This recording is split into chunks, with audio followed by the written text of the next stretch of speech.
Have you ever pondered what it truly means to be a good neighbor? Today, we dive into the heart of one of the most renowned parables in the Bible, the parable of the Good Samaritan. In the bustling streets of Jerusalem, a certain lawyer sought to test Jesus. He asked, "Master, what shall I do to inherit eternal life?" Jesus, in his wisdom, turned the question back to the lawyer, asking him what he read in the law. The lawyer replied, "Thou shalt love the Lord thy God with all thy heart, and with all thy soul, and with all thy strength, and with all thy mind, and thy neighbor as thyself." Jesus affirmed his answer, yet the lawyer, aiming to justify himself, asked a further question, "And who is my neighbor?"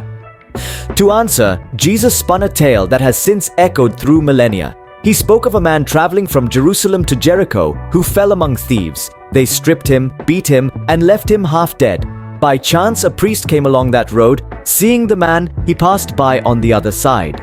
Next, a Levite, when he arrived at the place and saw the man, also passed by on the other side. But then, a Samaritan, as he journeyed, came where the man was. When he saw him, he had compassion. He went to him, dressed his wounds, set him on his own beast, brought him to an inn, and took care of him. The next day, he gave 2 pence to the innkeeper, saying, "Take care of him, and whatsoever thou spendest more, when I come again, I will repay thee." Jesus then asked the lawyer, "Which of these 3, thinkest thou, was neighbor unto him that fell among the thieves?" The lawyer replied, "He that showed mercy on him." Jesus ended the conversation with a simple command, "Go and do thou likewise." The parable of the Good Samaritan carries profound lessons about kindness, compassion, and the essence of being a good neighbor. It reminds us that a neighbor isn't simply someone who lives next door or shares our beliefs, but anyone who needs our help. It highlights the importance of taking action, of stepping in when we see someone in need, regardless of who they are or where they come from. In a world that often encourages us to look the other way, to prioritize our own comfort over the needs of others, this parable is a call to arms. It challenges us to show mercy, to extend a hand, to be a good neighbor. It urges us to embody the spirit of the Good Samaritan, to see past differences and to act with kindness and compassion. It's not enough to simply understand this parable. We must strive to live it.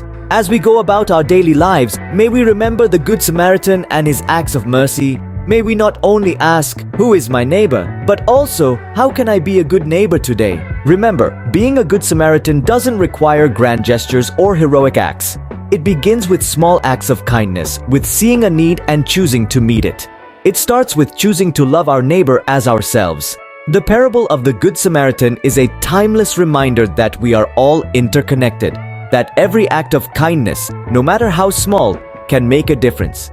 As we strive to be good neighbors, let's remember to act with compassion, to show mercy, and above all, to love. So as you walk through your life, remember the Good Samaritan. Embody his spirit, his compassion, his willingness to help. And in doing so, become the best neighbor you can be. For in the grand tapestry of life, we are all neighbors.